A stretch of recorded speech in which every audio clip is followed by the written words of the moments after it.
Hello friends, இன்னைக்கு நம்ம பார்க்க போகிறது ஜாப்பனீஸ் அனிமி சீரிஸான Spy X Family season 2 episode 7 தான் இன்னைக்குள்ள வீடியோவில் பார்க்க போகிறோம். உங்களுக்கு இந்த வீடியோ பிடிச்சிருந்தது அப்படின்னா லைக் பண்ணிட்டு அப்படி மறக்காம நம்ம சேனலை சப்ஸ்கிரைப் பண்ணிருங்க. இந்த எபிசோட்ல இருந்து ஃபுல்லாகவே கதை ஆக்ஷனாகவும் த்ரில்லிங்காகவும் போக ஆரம்பிக்கும். கண்டிப்பாக உங்க எல்லாருக்கும் பிடிக்கும்னு நினைக்கிறேன். சின்ன சின்ன சீனில் கூட நிறைய டீட்டெயில்ஸ் கொடுத்துருப்பாங்க. ஸோ பொறுமையாக வாட்ச் பண்ணுங்க. சரி வாங்க நம்ம இன்னைக்குள்ள கதைக்குள்ள போகலாம். இன்னைக்கு நம்ம பார்க்க போகிறது spy X Family season 2 episode 7. ஜெயின்ஸுக்கு கூட யோர் ஃபைட் பண்ண ரெடியாக நிற்கிறா. அவன் அட்டாக் பண்ணவோ பின்னாடி போங்க அப்படின்னு சொல்லிட்டு யோர் இந்த வெப்பனை தடுக்கும் போது இந்த மாதிரி ஒரு வெப்பனை நான் பார்த்ததே இல்லை. அவன் கிட்டவே என்ன நெருங்க விட மாட்டேங்கிறான். கண்டிப்பா அவன் இந்த வெப்பனை வச்சு நிறைய ப்ராக்டிஸ் பண்ணிருப்பான். மக்கள் வர வந்துட்டாங்களே என்ன பண்றது அப்படின்னு யோர் யோசிச்சா. வா சூப்பர் அப்படின்னு ஆனியா கைத்தட்டவோ போச்சு. ஆனியா அவரை பார்த்துட்டாளா அப்படின்னு சொல்லி யோர் நினைக்கும் போது இந்த சர்க்கஸ் லேடி ரொம்பவே சூப்பரா பெர்ஃபார்ம் பண்றாங்க அப்படின்னு ஆனியா சொல்றா. நல்லவேளை ஆனியா கடையாளம் தெரியலன்னு யோர் பார்த்தா இது சர்க்கஸ் ஷோவான் மக்கள் கைத்தட்டவும் ஆனியா எனக்கு நல்ல ஹெல்ப் பண்ணிருக்க அப்படின்னு இப்ப யோர் அவன் கூட ஈஸியா ஃபைட் பண்றா. பின்னாடி இருக்கிற மக்களையும் சேர்த்தவா ப்ரொடெக்ட் பண்ணிக்கிட்டே ஃபைட் பண்றா. ஒரு நிமிஷம், என்னோட கால் ஏன் இவ்வளவு ஹெவியா ஃபீல் ஆகுது, எனக்கு அடிபட்ட கூடாதுன்னு நான் நினைக்கிறதாலையா அப்படின்னு யோர் யோசிக்கவும் உங்களால முடியும் லேடி அப்படின்னு சொல்லி ஆனியா சேரா பண்றா. அப்பா ட்ரெஸ் மாத்திட்டு வரதுக்குள்ள சீக்கிரம் இந்த ஃபைட் முடியணும் அப்படின்னு ஆனியா நினைக்கிறா. நான் அவன் செயினை தடுத்து அவன் கிட்ட என்னால ஃபாஸ்டா நெருங்க முடியும். நான் இதை ஒரு ஃபிளாஷியான வேலை பண்ணணும் அப்படின்னு யோர் யோசிக்கிறா.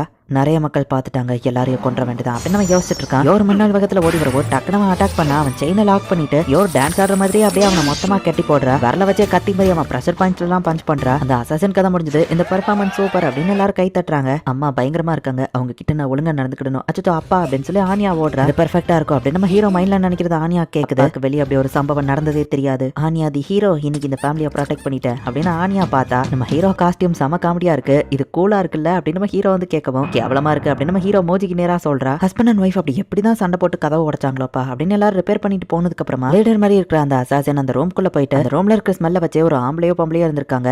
அண்ட் இன்னொருத்தரோட ஸ்மெல் வரல, கண்டிப்பா அது அந்த பாடி கார்டு லேடியோட தான் இருக்கும் அப்படின்னு ரொம்பவே திறமையா கண்டுபிடிச்சிட்டு அவங்க எங்க போனாங்கன்னு தெரியுமா அப்படின்னு இன்ஃபோ பிரேக்கர்ட்ட கேட்டா தெரியல, அவங்க எங்கேயோ ஒளிஞ்சிட்டாங்க, நாளைக்கு வேற ஷிப்க்கு நைட்டு டிரான்ஸ்ஃபர் ஆகும்போது அவங்க வெளியே வந்ததாகணும் அப்படின்னு அந்த இன்ஃபோ பிரேக்கர் சொல்றான். சரி இன்ஃபர்மேஷன் கிடைச்சா சொல்ல அப்படின்னு சொல்லி அந்த லீடர் அசாசின் சொல்லுவான். அவனும் சரின்னு சொல்றான். அப்ப ரெண்டு அசாசின் பேசுறதையும் அவன் கேட்கறான். அந்த இன்ஃபோ பிரேக்கர் எல்லா அசாசினுக்கும் இன்ஃபர்மேஷன் ஷேர் பண்ணா அவனுக்கு பெரிய பங்கு கிடைக்கும்னு நினைக்கிறானா. அவனை போய் நம்ம லைட்டா மிரட்டி நம்ம யாருன்னு காமிப்போம் அப்படின்னு அந்த ரெண்டு பேர் போகவும் இந்த தொழில இந்த மாதிரி முட்டாளங்களையும் நான் டீல் பண்ணி ஆகணும் அப்படின்னு அந்த இன்ஃபோ பிரேக்கர் நினைக்கிறான். அம்மாவை காப்பாத்தணும், அம்மாவை பார்க்க போகணும் அப்படின்னு ஆனியா தூக்க கலக்கத்திலேயே போறா. ஆனியா யோர் ஒர்க்ல பிஸியா இருப்பா, நம்ம போய் டிஸ்டர்ப் பண்ண வேணாம் அப்படின்னு நம்ம ஹீரோ சொல்றான். அம்மாவை போய் நான் ஜாக்கிரதையா இருக்க சொல்லணும் அப்படின்னு ஆனியா போய் செவுத்துல முட்டியா அப்படியே நின்னுகிட்டே தூங்க ஆரம்பிக்கிறா. நம்ம ஹீரோவா அவளை ரூமுக்கு தூக்கிட்டு போறான். எந்த அசாசனுக்கும் தெரியாம இவங்க சேஃபா வேற ரூமுக்கு போயிட்டாங்க. டைரக்டா நமக்காக இங்க சாப்பாடியோ வச்சிருக்காரு அப்படின்னு சொல்லி யோர் சொல்றா. அப்ப அந்த குழந்தை ஆள ஆரம்பிக்கவும் பார்சல் வந்து அதை விட ஆள ஆரம்பிக்கிறான். அந்த அசாசின்ல ரொம்பவே பயங்கரமா இருக்கிறாங்க. அதுலயும் அந்த கடைசியா வந்தவன் கத்திய தூக்கி அசால்ட்டா அடிக்கிறான் அப்படின்னு பார்சல் சொல்லுவோம். ஆம்பளை மாதிரி தைரியமா இரு, என் பையனோட நீ தான் அதிகமா அலறியே அப்படின்னு ஓகா சொல்றா. நீ வளர்ந்து இவனை மாதிரி மட்டும் ஆகாத சரியா அப்படின்னு ஓகா சொல்லிட்டு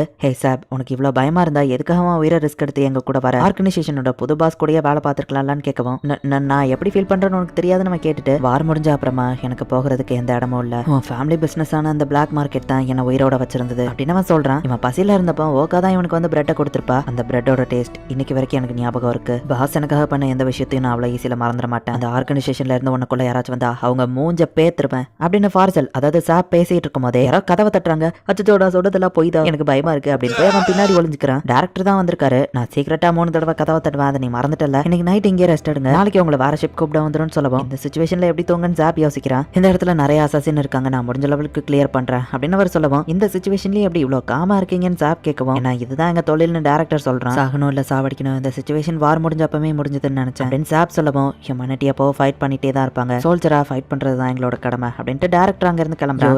ரொம்பவே ஜாக்கிரதையாரு இல்லைன்னா நம்ம செத்துருவோம் அப்படின்னு சொல்லிட்டு டேரக்டர் கிளம்புறான். பயம் கொடுத்திட்டு போறாருன்னு சாப் பார்த்தா எப்ப வேணா எதிரிங்க வந்து அட்டாக் பண்ணலாம், ஷூவை போட்டுட்டே தூங்குங்க, இந்த ரூம்ல நம்ம இருக்கிற வரைக்கும் சேஃப் தான், பட் நாளைக்கு இந்த இடத்த விட்டு நம்ம போய் தான் ஆகணும் அப்படின்னு சொல்லிட்டு யோருமே இப்ப அப்படியே உட்காந்தே தூங்குறா. சாப் நல்லா கொரட்டை விட்டு தூங்குறான். ஓகாவும் தூங்கல, யோரோ தூங்கல. அப்பதான் யோர் யோசிக்கிறா, நான் லாயருக்கோ ஆனியாக்கோ கான்டாக்ட் பண்ணவே இல்லை, அந்த செயின்மேன் கூட நான் ஃபைட் பண்ணப்போ ஒருவேளை எனக்கு அடிபட்டுருமோன்னு நான் பயந்து பின் வாங்கினேன், இந்த ஃபைட்ல எனக்கு பெருசா ஏதாச்சும் அடி ஏற்பட்டுடுச்சுன்னா என் ஃபேமிலி கிட்ட நான் என்ன சொல்லி சமாளிக்கிறது அப்படின்னு யோர் யோசிக்கும் போது அந்த ஃபேமிலியே உனக்கு ஜஸ்ட் ஒரு கேமரா ஃபிளாஷ் தானே அப்படின்னு ஓகா கேட்டிருப்பா. ஆமா, நான் ஃபேமிலியை மறந்து என்னோட ஒர்க்ல கான்சென்ட்ரேட் பண்ணணும் அப்படின்னு சொல்லி யோர் யோசிக்கிறா. அடுத்த நாள் காமிக்கிறாங்க. இங்க பிராங்கி தான் வந்து பாண்டை பாத்துட்டு இருக்கான். குழந்தைய பாத்துக்கிறதும் நாயை பாத்துக்கிறது தான் என் வேலையா, நான் எவ்வளவு பெரிய ஆள் தெரியுமா அப்படின்னு பிராங்கி பாண்டை கத்திட்டு இருந்தா. உங்க டாகியா கியூட்டா இருக்கு, நீங்க இந்த ஏரியாவான்னு ஒரு பொண்ணு வந்து விசாரிக்கிறா. நாய் வச்சிருக்கிறதுனால ஒரு பொண்ணு வந்து பேசுறானோ நீ பாண்ட் பசாம நீ என் ஃபேமிலிக்கு வந்துடுறியா அப்படின்னு சொல்லி பிராங்கி கேட்கவும் கொஞ்ச நேரத்துக்கு முன்னாடி தான் திட்டிட்டு வெக்கமே இல்லாம இப்படி கேட்கணும் பாண்ட் ஒரு தினசா பாக்குது. எவ்வளவு பெரிய விஷயமா இருந்தாலும் அப்சர்வ் பண்ணி இன்ஃபர்மேஷன் கலெக்ட் பண்ணி எல்லா ஆபரேஷனையும் பர்ஃபெக்டா முடிக்கக்கூடியவன் தான் அந்த ட்வைலைட். அப்படிதான் இத்தனை நாள் நான் சர்வை பண்ணிருக்கேன். பட் ஆனியா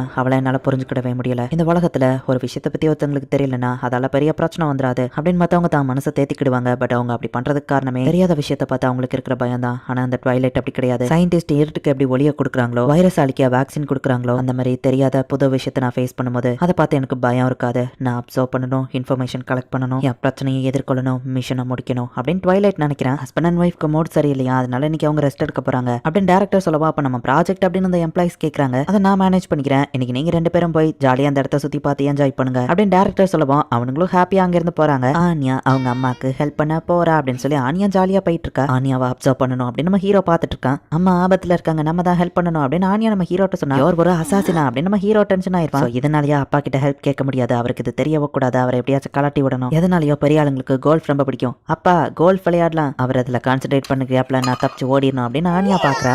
பாவ் எல்லாமே பர்ஃபெக்ட் கோல் அப்படின்னு சொல்லி சுத்தி இருக்கிற எல்லாரும் நம்ம ஹீரோவை பாராட்டுறாங்க. இந்த ஆனியா அடுத்து நீ ட்ரை பண்ண நம்ம ஹீரோ கொடுக்குறான். அவளுக்கு ஒண்ணு கூட அந்த கோல்குள்ள போக மாட்டேங்குது. ஆனியா டென்ஷன் ஆகாம பொறுமையா பண்ண அப்படின்னு நம்ம ஹீரோ ஆனியாவையே அப்சர்வ் பண்ணிட்டு இருக்கான். ஆனியா கோல் போடுற வர பொறுமையா வெயிட் பண்ணணும் நம்ம ஹீரோ நினைக்கிறான். லஞ்ச் டைமே வந்துருச்சு, அம்மா இன்னும் பார்க்க போல, நான் டயத்தை வேஸ்ட் பண்ணிட்டு இருக்கேன் அப்படின்னு ஆனியா டென்ஷனா இருக்கா. லைப்ரரியில நம்ம ஹீரோவை படிக்க வைக்கலான்னு போயிட்டு ஆனியா மாங்கா புக்கை படிக்கிறதுலயே டைம் வேஸ்ட் பண்ணிடுதா. ஐயா பசல் எனக்கு பிடிக்கும், அப்பா ஹெல்ப் பண்ணுங்க ஆனியா சொல்றா. நம்ம ஹீரோக்கு அதை சேர்க்க ரொம்ப நேரம் ஆகும் அப்படின்னு சொல்லி ஆனியா நினைச்சா இதை நான் 2 நிமிஷத்துல முடிச்சிருவேன் அப்படின்னு நம்ம ஹீரோ யோசிக்கவும் ஒவ்வொரு இடத்துக்கு ஆனியா கூட்டிட்டு போய் ஆனியா ஜாலியா என்ஜாய் பண்ணிட்டே இருக்கா. நிறைய வந்துருச்சு, அம்மா கிட்ட என்னால போக முடியலன்னு ஆனியா டென்ஷனா இருக்கவும் ஃபுல் டேவா ஜாலியா தானே இருந்தா அப்புறம் இதுக்கு என்ன கோவமா முறைக்கிறா. ஆனியாக்கு பிடிக்காத மாதிரி நான் ஏதாச்சும் பண்ணிட்டேனா, இதால ஃபேமிலியில பிரச்சனை வருமா அப்படின்னு நம்ம ஹீரோ யோசிக்கவும் ஆனியா நம்ம ஹீரோ மைண்ட ரீட் பண்ணிட்டு அப்பாவை தேவையில்லாம கவலைப்பட வைக்கிறான்னு யோசிச்சுட்டு அம்மாவை நம்ம பார்க்கவே இல்லை, அவங்க கூட சாப்பிடவே இல்லை, அம்மா அப்பா ஒன்னா இருந்தா தான் ஃபன்னா இருக்கும்னு ஆனியா சொல்லவும் ஓ அதுதான் பிரச்சனையா, அட ஆமா இவ ஒரு சின்ன பொண்ணு அம்மாக்காக ஏங்க தான் செய்வான்னு நம்ம ஹீரோ யோசிச்சுட்டு ஒரு வேலையில பிஸியா இருப்பா, நம்ம டிஸ்டர்ப் பண்ண வேணாம், நம்ம வேணா அவளுக்கு ஒரு மெசேஜ் விட்டுட்டு போவோம், ரிசப்ஷன்ல மெசேஜ் சொன்னா அவங்க யோர்கிட்ட சொல்லிடுவாங்க அப்படின்னு நம்ம ஹீரோ சொல்றான். இன்னைக்கு இங்க ஃபயர் ஒர்க் நடக்குன்னு நம்ம ஹீரோ சொல்லவும்